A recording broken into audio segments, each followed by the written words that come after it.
back to our web viewers. We know that there are hundreds of you out there watching. And I'd like to remind you that you can send me questions via email, and I'll answer you as soon as I possibly can on your questions. And I'll continue, as I promised, with more details. And I was asked if I will continue to talk much about eligibility. I will not talk much more about eligibility. I will just remind you about the eligibility rules for each of these 4 instruments so that you know what you will be listening for when I go through the rest of the talk. As you remember, there are 4 of them. There are 3 fellowships and 1 grant. And I will focus on the fellowships because that's sort of more substantial money and I think for more impact for you. And I'll focus on them. However, eligibility. For all of these instruments, you're supposed to be an experienced researcher. And as I said, that equals a PhD exam or 4 years full-time research experience after the time that you were awarded that exam that allowed you to embark on doctorate studies. Is that perfectly clear? Great. Perfect. Then for the Inter-European Fellowship, you should move within Europe and you are not allowed to be more than 12 months in that country for the last 3 years. However, if you've been unemployed or out of research for 1 year, that rule is different. That is 3 years, the last 5 years. For the International Outgoing Fellowship, you need to be a European citizen or have been active in research in Europe for the last 5 years to be able to embark on that fellowship. And then it's the mobility and the mandatory return phase. For the International Incoming Fellowship, you're supposed to come from a country outside Europe, like Australia, for example. However, nationality is not important. As a Dutch, you can come from Australia anyhow. You're very welcome. However, it's a more generally it's a more senior profile because you're supposed to bring something with you, to bring knowledge and collaboration, etc. into Europe. So it's a bit more senior profile usually than the other fellowships. And then the integration grants, you can be of any nationality, but you have to move countries and you need to have an employment contract. So that's about eligibility. Great. Then the application, finally. There are 3 core objectives of the Marie Curie actions that's supposed to be addressed in your project proposal. The mobility, not only an eligibility criteria, but also it will be evaluated. The mobility is supposed to give you new knowledge, new skills, and new perspectives. So your project proposal is supposed to address this to show how genuine your mobility is and that you will achieve this by moving countries. That's very important because that will be evaluated. If you move from Copenhagen to Malmö, you don't show that you actually will gain new perspectives by that or new skills. I don't think you will get very high scores on the impact criteria. Training through research, that's another important thing. You will propose a research project, and that is sort of the vehicle for your development. That's how you will widen your competencies, and that's how you will develop and learn new skills and learn multidisciplinary research, etc. And both your training and your research should have realistic and well-defined objectives, as said, underlined preferably. And also, not only then the research, but also your career. You should have an objective with your career by doing this training. And outreach activities, it was also mentioned briefly. The activities directed towards the general public to create awareness about research works and its implications.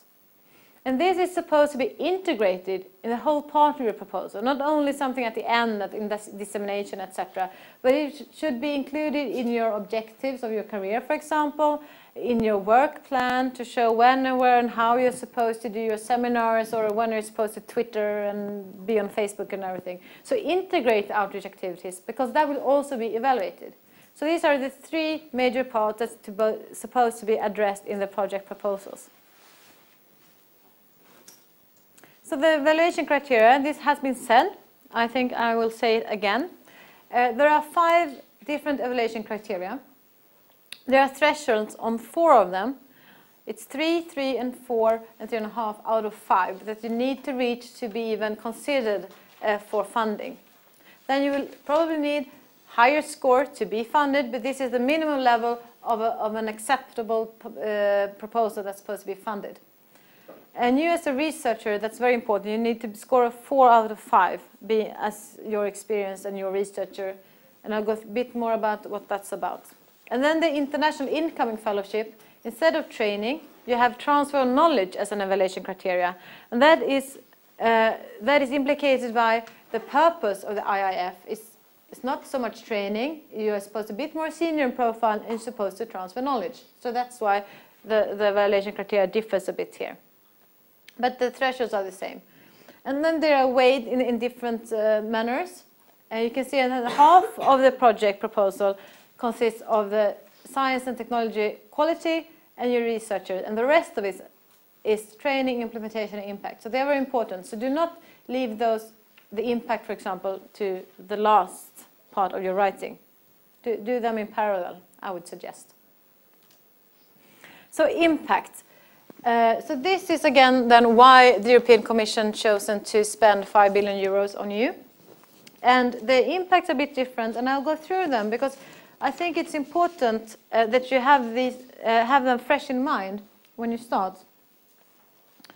And I have on purpose kept the bit strange Euro lingo in these slides because I think it's important for you to learn the catchphrases, but remember, you have to use them in your context to show in your proposal that you understand what they mean and that your proposal actually addresses these catchphrases, not just use them out of context, sort of integrate them in your text and show that you know what you're saying by that. So for the Inter-European Fellowship, the significant development in researchers' careers, that's very important. Everything that you take up in your proposal is supposed to add to your career perspective. And addressing complementary research competence and advanced levels. You have to show your training as well. And this goes back to this training to research, that your research project should give you these possibilities. The International Outgoing Fellowship. Here is the exposure to a training experience outside Europe, of course, very important. And also this experience and knowledge acquired as well as the contact network built up outside Europe. So you should also address that in your project proposal. How will you benefit and how will Europe benefit from you being outside of Europe? And how will you bring it back? And that's very important that you show that you know what measures you will take to achieve this. The Incoming International Fellowship, it's supposed to add to research excellence. By bringing Dr. van Dunen here to Europe, we have contributed to research excellence in the public sector, in this case. And also to share and apply knowledge transferred and developed. You have to show that you not only bring it, but you're able to communicate, to share, to build new networks, etc. And this third bullet, it's a bit strange, I don't know why they kept it, constitute nuclei for future research relations at international level. So you have to show that you're able sort of to be the center of this very unique knowledge and to spread it throughout Europe and etc., etc. Beneficial in the European knowledge-based economy, not least. But keep these in mind and try to use them in your context, in your language, and show that you know what you mean by them. The Marie Curie action proposals, as already said, 2 parts. A part, electronic submission form. Start well in advance. Acquaint yourself with the online tool. There are electronic forms, there are lots of information to be filled in, not only by you, but also on the host organization. And you need to be in contact with the administrative personnel at your host to be able to fill in this correctly. So start doing that already today, I would say. The part B, that's your project proposal. There are templates to be downloaded, and I'll show you where. Follow the instructions, please. And there are 2 documents that you will need in order to be able to put together your proposal. The work program, it looks like this. This is the official call text. Here is the call text in detail described about the fellowship. For example, it looks like this. It says who and what and how, everything that I've been talking about, it's described here. You need that one. You'll also need a guide for applicants. They look like this. Very detailed guides that give you basically all information you need. For example, on how to add referees. They are very clear, I would say, to describe how to address referees, how to fill in the forms, the contribution to a fellow, etc. It's all in here. And you will find them at the participant portal. And I would say the easiest thing to find this is to Google participant portal or use any other search engine. And you will find it as an open call.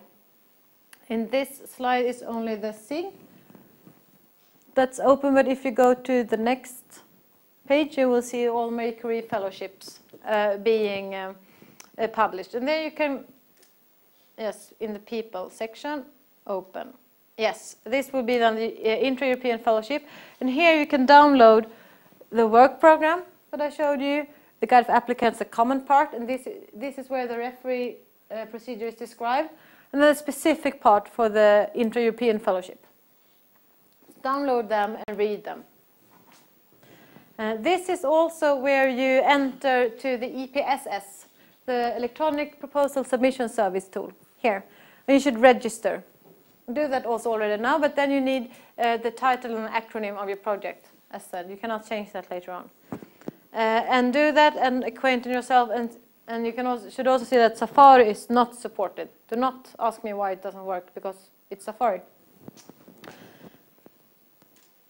And the A2, the electronic forms, there are several of them that start with A, and there are lots of administrative information. Some of them you know because it's about you, some of them you won't know because it's about your host, and some of them you won't understand what they're asking for.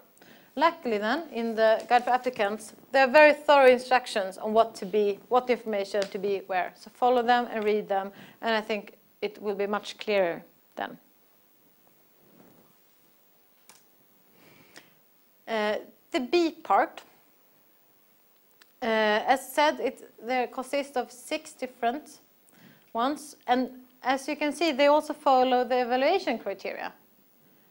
They are the same. The headings in the templates that can be downloaded in this EPSS, they are the same as the criteria. So it's very important that you put in the right information in the right place, because the evaluators will be looking, sitting there with their criteria and checking. They will be looking for your CV in the researcher part, not in the impact part, for example. That's very important, because that will, as you said, also the underlining thing, because the evaluators, they have tons of papers to read.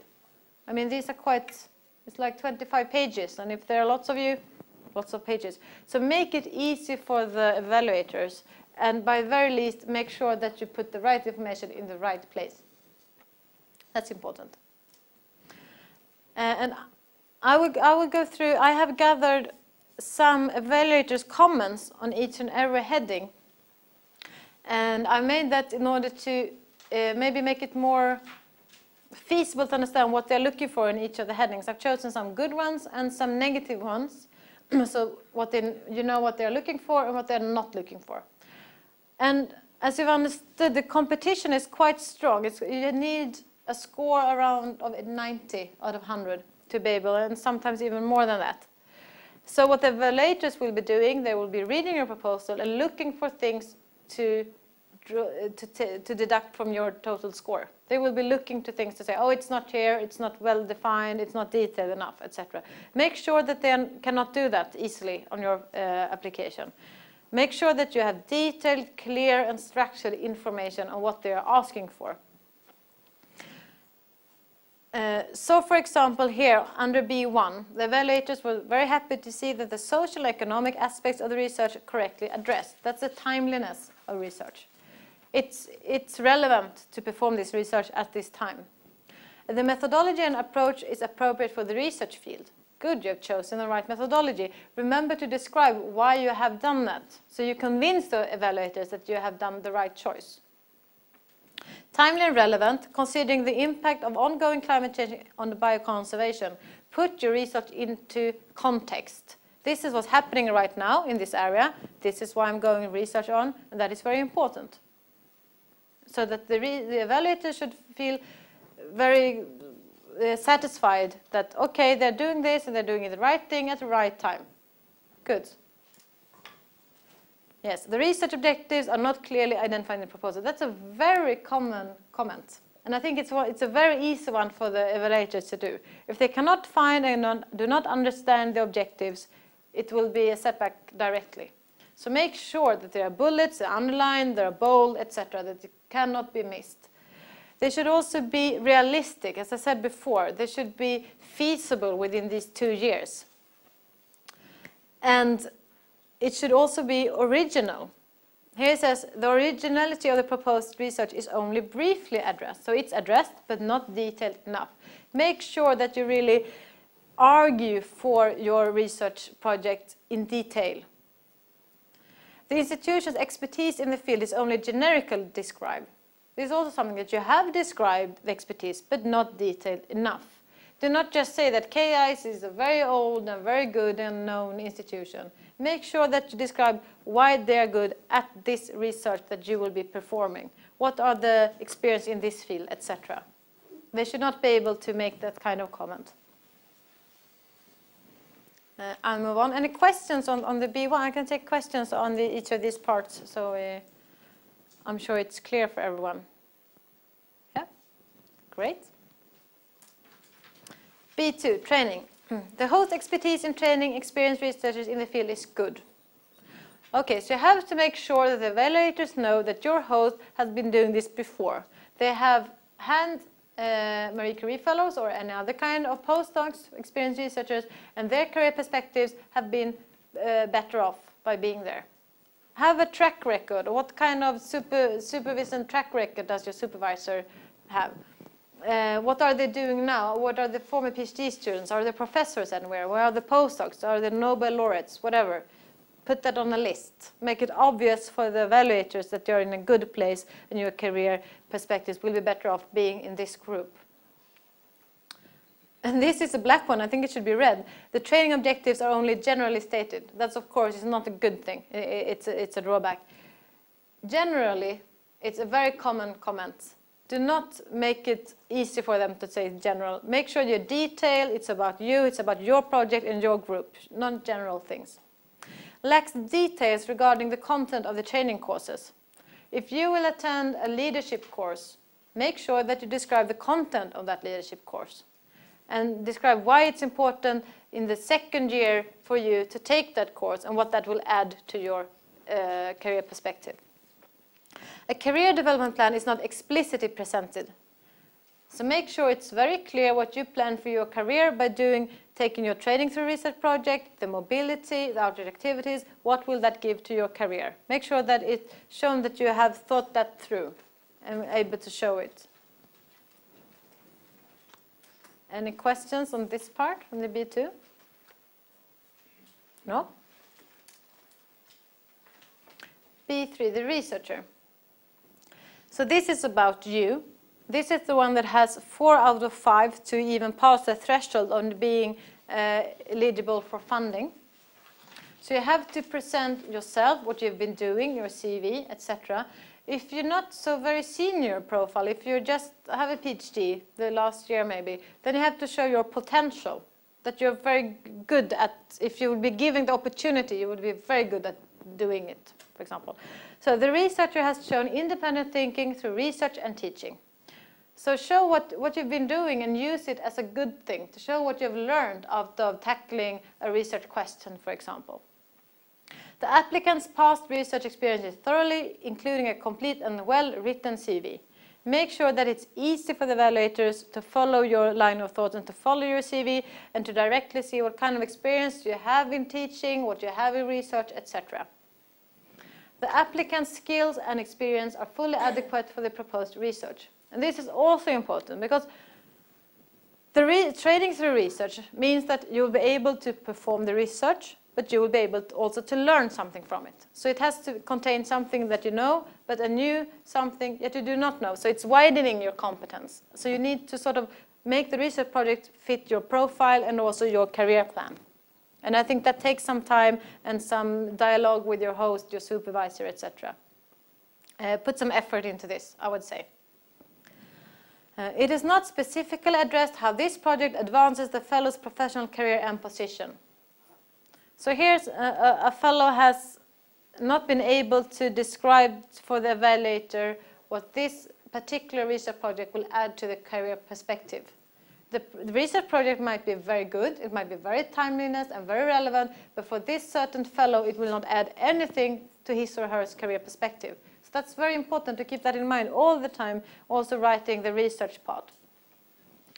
The match between the applicant's profile and the proposed project could have been described more in detail. Here it has been described, it has been addressed, but not detailed enough. So make sure that you really go into the nitty-gritty and make sure that you've thought everything through.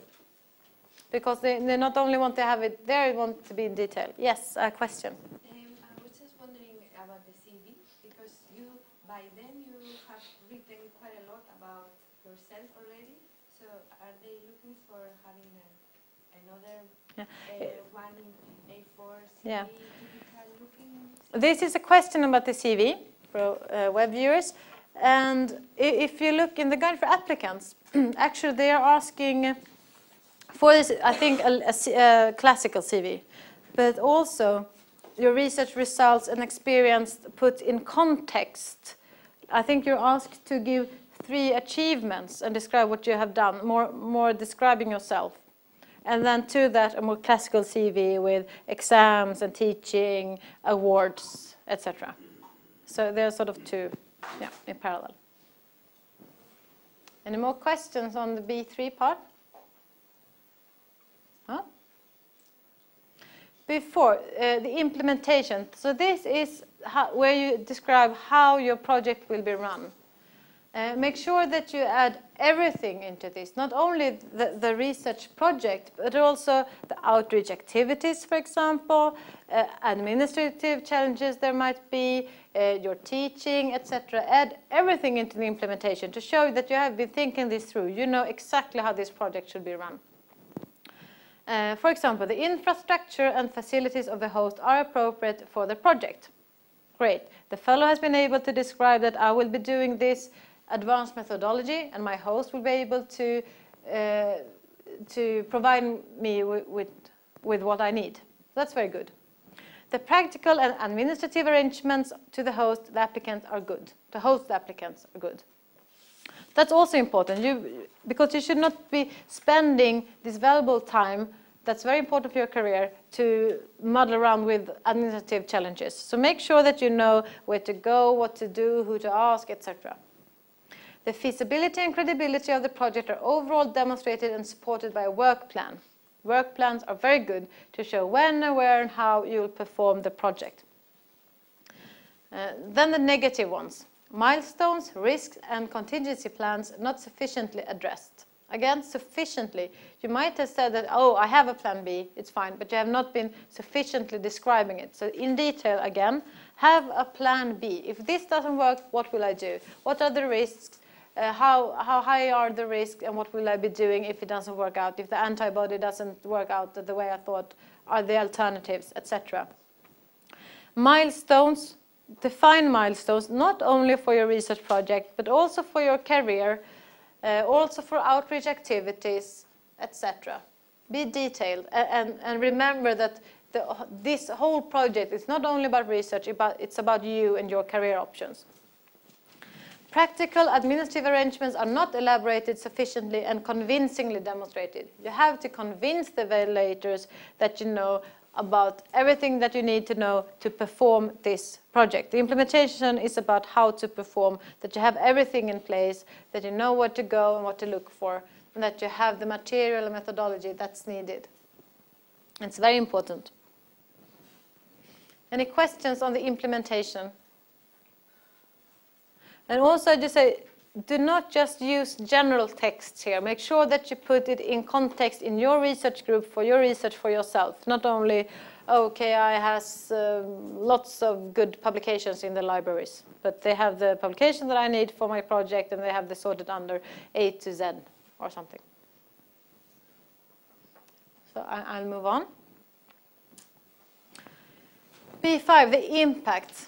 This is one of the tricky ones, I would say. And do not do as I did now, go through them like this and start with this at the very end. Start with this one in the beginning, because mobility is a very important part here. So the mobility, this is where you show that you will add these new skills, new perspectives, etc. And the mobility, if you have been here for quite a few months already, because you're allowed to be here for at least 12 months before deadline. So you could have come to Sweden in October last year, for example. You have to demonstrate then that the benefits of that mobility is not yet fulfilled, that you have much more to gain out of the mobility. If you will be staying for another 24 months, doing this research project, your career perspectives will be enhanced due to this mobility. So if you've been here for a longer time, you really need to address that the mobility thing is still adequate. So for example here, there's a clear benefit of the mobility in the European research area for the applicant. The proposed outreach activities are strong. Here the outreach activities are addressed again. So make sure that they're not only in the work plan, not only in your research project, but also in the impact. What impact will the outreach activities have? And the outreach activities, they are quite new during the 7th training program. So they have added, I think, a whole page in the guide for applicants about that. I don't know if you had it when you applied, no? I will not be able, I think, to find it now, but there is a page on what could be included, what kind of activities it could be, etc. To read through that, put that into context, just not copy and copy-paste that text, but put it into context in your research project and in your career. Good prospects for acquiring competencies and advancing the career of the researcher. Again, you have to convince them, also here in the impact part. The benefit of the mobility to the European research area is poorly described. So this fellow has not been able to describe why it's important for that fellow to move from one European country to another. That's not good. You have to show that that mobility is important. And then you can use the argument that the European Commission uses themselves in the work program, for example, that it is important to gain new perspectives, etc. But describe how you will get new perspectives from that mobility. The potential for the project to contribute to European excellence in industry is not fully explored in the proposal. So the project, not only your career, but also for the knowledge-based economy of Europe. We mentioned that before in the impact part. So when I went through the impact for the different fellowships, that's what's being evaluated here. So that part about constitute and nuclei, etc., they will be looking for that here. So describe how you will be the nuclei of the future European research in this area and how you will be contributing to the knowledge-based economy, etc. And make sure that you do that in your own words, in your own context, in your research field, etc. Be detailed here also. Because if you're looking again, you can see it's poorly described, it's not fully explored, so it has been addressed, but not enough. So it's not just enough to put the words in there, you have to do it thoroughly enough. Any questions on the impact? No? Great. So that I just went through the 5 major parts of the project proposals, what to think of when addressing these different parts. There are a few things that I would like to say again, and that's out of experience, because this is where most people lose the point, the scores, because the project proposals are usually very good, but as the competition is so strong, you need to really score high on each and everything. You cannot skip any part, you cannot forget any part. So the details, the eligibility criteria, they have subheadings, and they are also listed here in the guide for applicants. Read through those subheadings, go through your project proposals, and make sure that they match. Make sure that you are adding everything that they are asking for. Also administrative details. Go through the A forms again and make sure that you have the right information. So when the invitation letters come in Christmas, make sure it comes to you and not to someone in Australia, and you will not know that you got the grant in the first place. And these things take time. The referees, there are small things like there is an electronic submission tool that generates invitations to the referees that you have chosen. Make sure that those emails are not in the spam filters of your referees' mailboxes, because then they will be lost. You will not get any referees into your proposals. So make sure that you have considered whom to contact, and make sure that you say that, oh, soon an automatically generated email will come to you from the European Commission. Please check in your mailbox that it's not stuck in your spam filter somewhere, for example. And then the outreach activities. That's not usually what you're doing in a research project. So that could also use some extra time to think about and to read about and to contact your host and ask, are you doing any conferences that I can attend? Or is there something that I can do?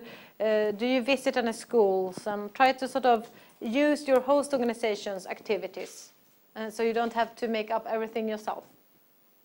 So these are 3 different parts that I would say that you need to consider a bit extra, once more, in my advice. So support. Senior colleagues, very, very valuable in this context. Ask them about their career perspectives and what would they have needed? Is it leadership courses, or is it maybe administrative courses? So what would they have needed for their career perspective? Get these ideas on how to make your proposal convincing that it will actually add to your career path. Also, senior colleagues to read your project proposal, of course, but allow them time to do that and allow yourself time to adjust your proposal after the feedback that you get. Otherwise, it's useless. And also administrative support, very important. Make sure that you have good relations to the administrative support at your host organization, because that will be really helpful for you. Ask about the salary, for example. Ask about if they have any visiting researcher service, etc. And make sure that you have good dialogue with them so you can get quick answers. Grants offices. As usually, Marie Curie Fellows are applying to universities or institutes.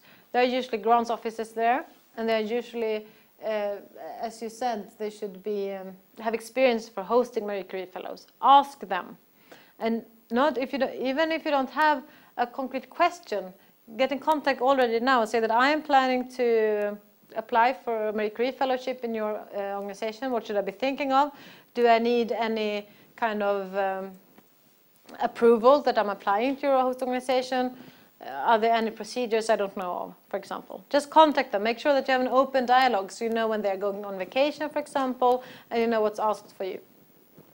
Peer reviewers. Try to find sort of peer reviewers that you can test your application on. And then maybe not the senior colleagues in your field, but just slightly outside, because these evaluation panels, they're quite broad. They're trying to match, of course, but as this is investigator-driven, they don't never know what kind of project proposals are coming. So they have to try to match the evaluation panels to your project, but that's not always so easy.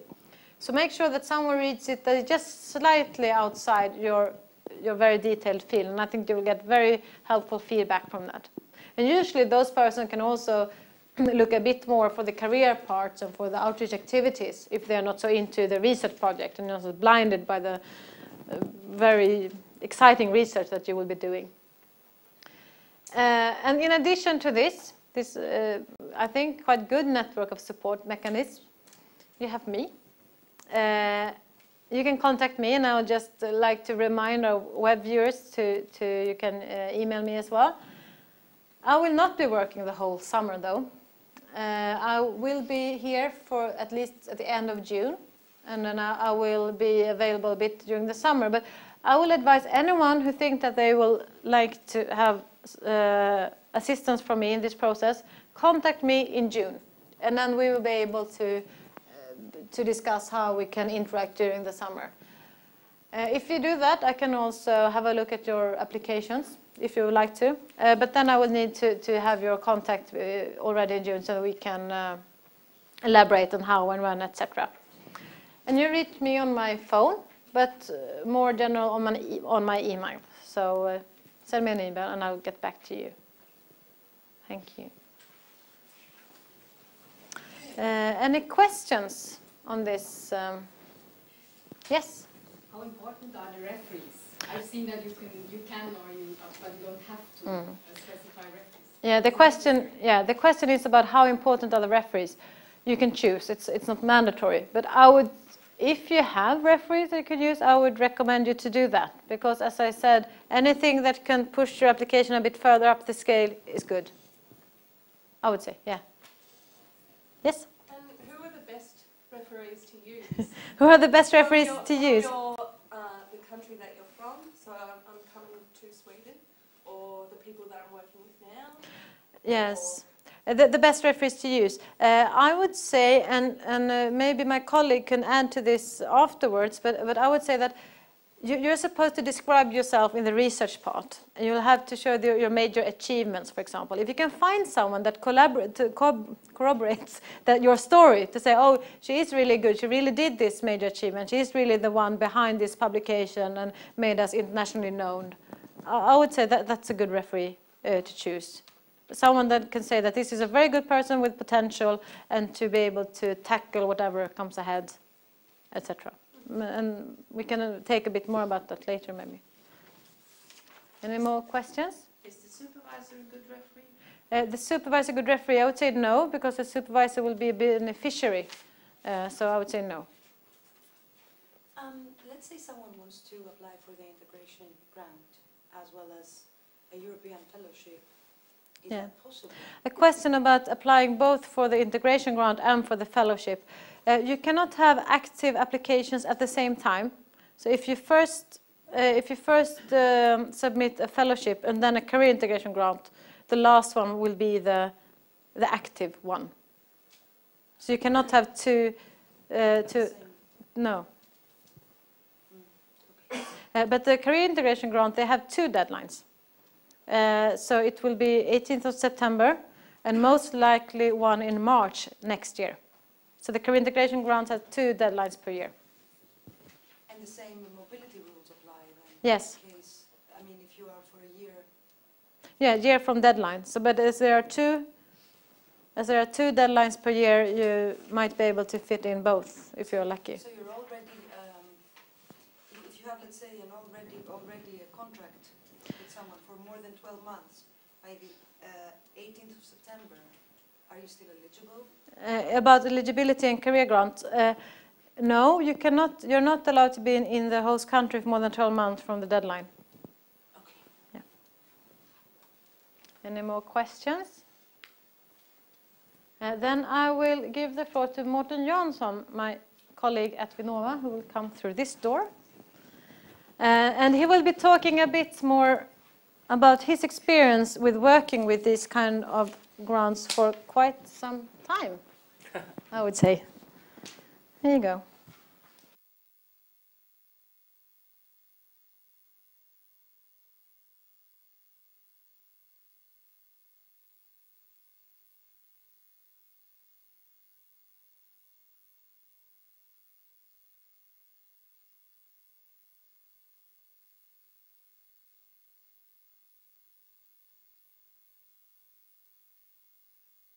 Nu då? I can hear myself speaking.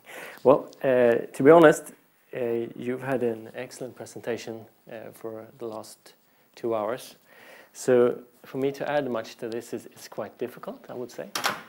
If you have memorized this session well, you will do well. You've had a great opportunity to listen to Hinse's presentation. This is the most valuable expertise that you can get. So if you have any colleagues around you when you prepare a proposal, you should get connected to them and use them till they all worn out. Because it's quite often that I see that if you have one successful applicant in one institution, that pops up more around them and they use each other, and you see this the next year there comes you have an application from another researcher in the same group that used that application as a basis for their application. It's quite common actually that you inherit that successful thing. So you've had a lot of comments here and notes to remember when you fill out your application and what to think about. That you need to be clear, structured. You shouldn't mention things that you don't really intend to do in your proposal. And what you did, one of the last things that she said when she went through these parts of the application, is that you get comments like, this is general, it's just broadly expressed in the application. the evaluators, they only evaluate things that are in the proposal. They don't evaluate things that are around it, that you, oh, perhaps they should be this and this in this application. So it's only what's written in text in the application that is evaluated. And that also means that the stuff that you put in there will be evaluated. So that's why sometimes you get comments like generally. So if you're not really serious about what you're writing, drop it out, because then you won't have the general. It might be a poorer application, but you will at least not get that type of comment.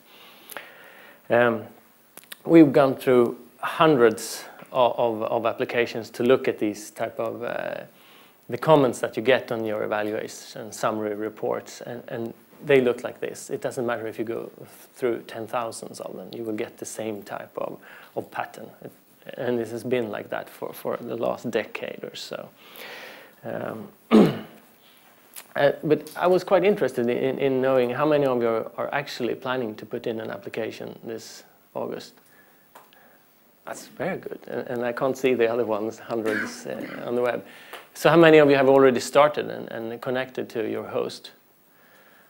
Fewer, but still good, because this is extremely important, that you have this dialogue with your host. Sometimes we see applicants that they've only just sent a few emails to each other, cross and forth, and it's not enough, because you need to have a constant dialogue.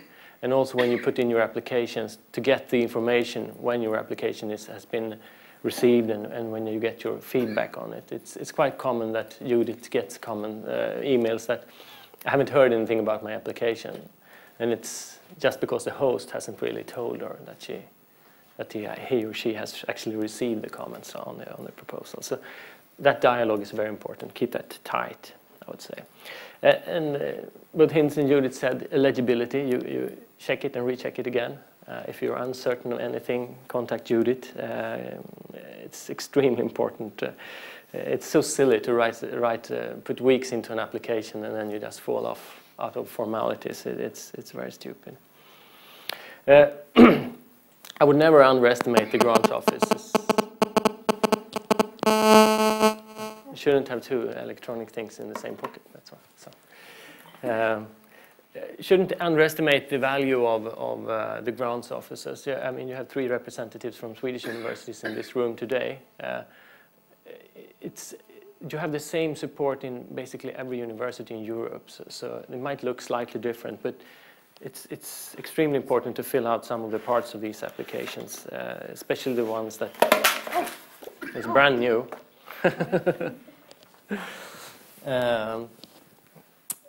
Especially the ones that feels that's not really your comfort zone. Yeah, I mean, you told us also that some parts of this application is not really what you usually write when you write an application for grants or something.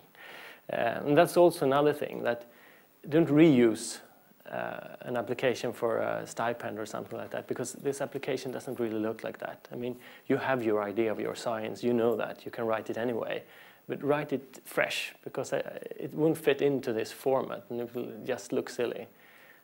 So rewrite it, a new application with new information. Because some parts here, it's not really your, I know it's not really your, as a researcher, not really your comfort zone to write, to answer this type of questions. Am I wrong? All right. And if you don't write it from start, you will miss the questions actually, and that's a silly thing. And as Judith said, the structure of the application follows the structure of the evaluation, and there's no other information for the evaluators than the ones that you find in these guides for applicants and in the work program. So there is nothing hidden from you actually. Another thing is the applications is not evaluated by just anybody. It's actually evaluated by your colleagues. So you can also ask about if there's anybody in your institution that has actually been to Brussels to evaluate proposals. That's also very valuable to get that type of information, at least for proofreading. Can you read my proposal and say if would this pass through? And it's also an opportunity for you to register as evaluators for proposals in Marie Curie. It's a good way to learn how to put these through. I gladly answer any type of questions that pops up. Now Judith had a few here. One that I just saw that you went through, you mentioned it, the career restart situation. If anybody comes from maternity leave or something, you're evaluated in a separate panel. That might be good to know. So you won't compete with the other fellows in math or anything like that.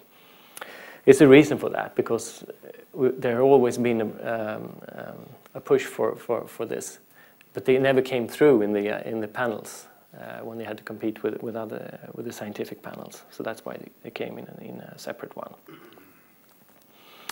The referees you both talked about very, very deeply. If you involve a referee into your proposal, really get them involved into your proposal. You had a question here about that too, and I would say they should be independent.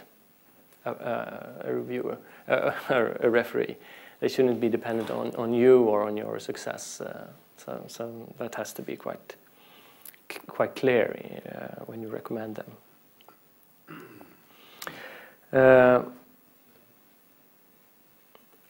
One thing that when you read some of these successful proposals, you sometimes see, and it's a feeling also that you get when you write this type of application, is that you have to repeat yourself.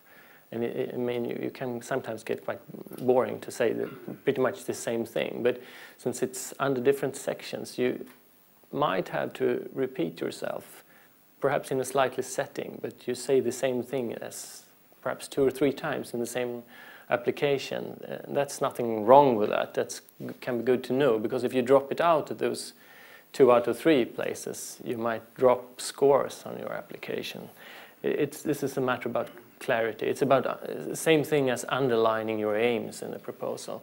When you have a bunch of 50 proposals that you have to go through in a day, you're happy if it's underlined, because otherwise you won't see it, and then you will say that this is generally described aims of the proposal, and you will throw it out. So make that, everything that's important, make it very, very clear in the proposal. So I would basically like to answer questions, if there are any more. Thank you. We got a question actually on the email asking about the presentations, and I said that both mine and yours presentation will be available online at the same place where you can find this webcast. So actually you don't have to memorize it, you can just look it over and over and over again. It will be in your blood, finally. So yes, you'll be able to download them there. Any other questions? So how many of you have been convinced that you actually will be able to apply after this seminar? Still? We have not discouraged anyone. That's great. That's perfect. Is there anyone going or have any collaboration with the industry in your application? It's quite rare in Marie Curie's. I would say even unique, but it's absolutely possible. If you have any future career plans in going into industry or to a small company or something, this is a perfect opportunity to use for the same purpose. And if your research group or your supervisor has industry collaboration that you can take part of, I would say that that's a good thing. That's something that will add to your career perspective.